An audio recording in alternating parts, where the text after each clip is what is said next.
Good morning. Starting with organic chemistry. Organic chemistry is the study of carbon containing compounds. The compound present in the organic chemistry are also called as organic compounds.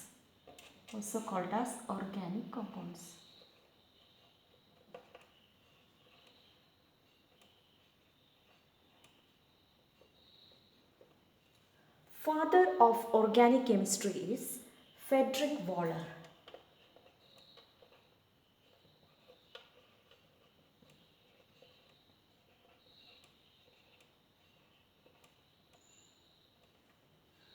Who synthesized urea in the laboratory first. Organic compounds mainly contains hydrogen and carbon, so they are also called as hydrocarbons.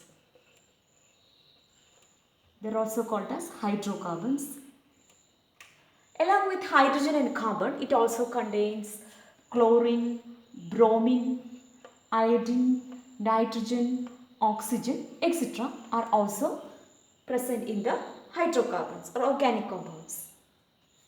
We can see millions of organic compounds around us. We are using organic compounds in our day-to-day life. Some of the examples are, let us see some examples. Plastics, then fuels, food additives, etc. are some of the examples of organic compounds that we are using in our day-to-day life. Carbon is forming such large number of molecules is due to some of its unique properties. Let us see one by one. First property is catenation.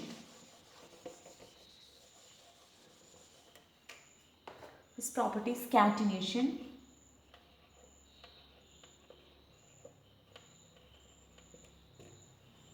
Catenation is the process of self-combination. That is, carbon can self-combine and form larger molecules.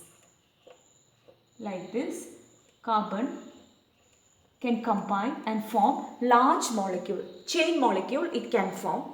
It can also form branched molecules like this. It also form branched molecules like this. Then it can also form ring compounds. Example, a six-membered ring.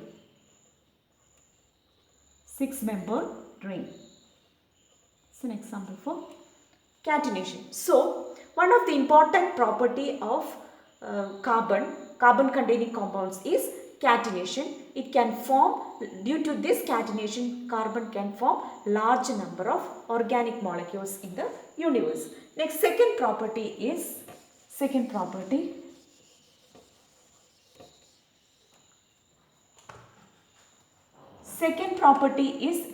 Valency.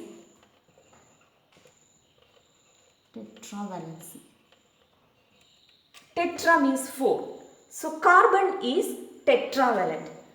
Carbon contains 6 electrons and the electronic configuration of carbon is 1s2, 2s2, 2p2. So, the outermost shell is second shell. It contains 4 electrons in its outermost shell. So, carbon is tetravalent.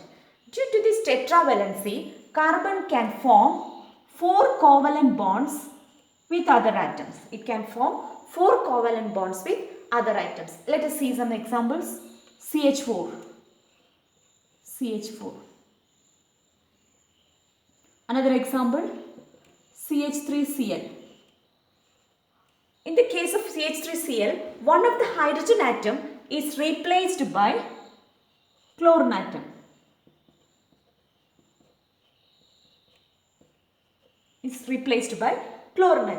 And the atoms attached to the carbon atom depends the properties of the organic compound. So, if other atoms are attached like bromine, iodine, nitrogen, so the properties of the organic compounds also changes. So, the properties depends upon the atoms attached to the carbon atom. This is the second property. Also, let us see the linkage. There are three types of linkage are possible. C linkage are possible in organic compounds. They are, first one, C single bond C.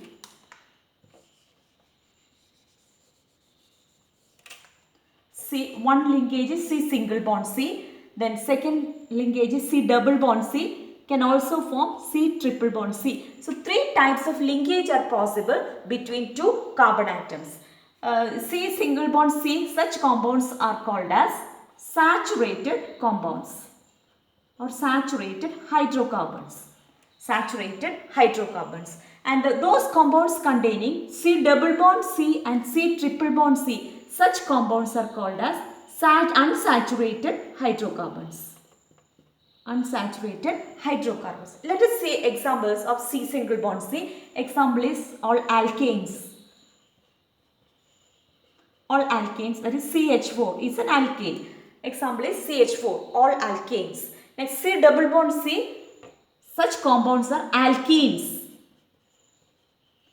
And C triple bond C, such compounds are alkynes, KYNE. Okay.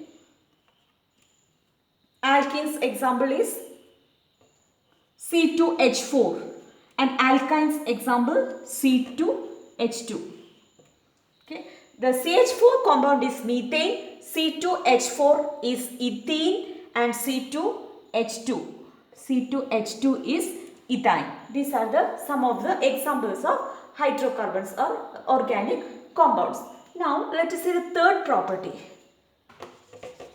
Third property is carbon is having smaller in size. The atomic size of carbon is smaller. Smaller atomic size. Carbon is having smaller atomic size.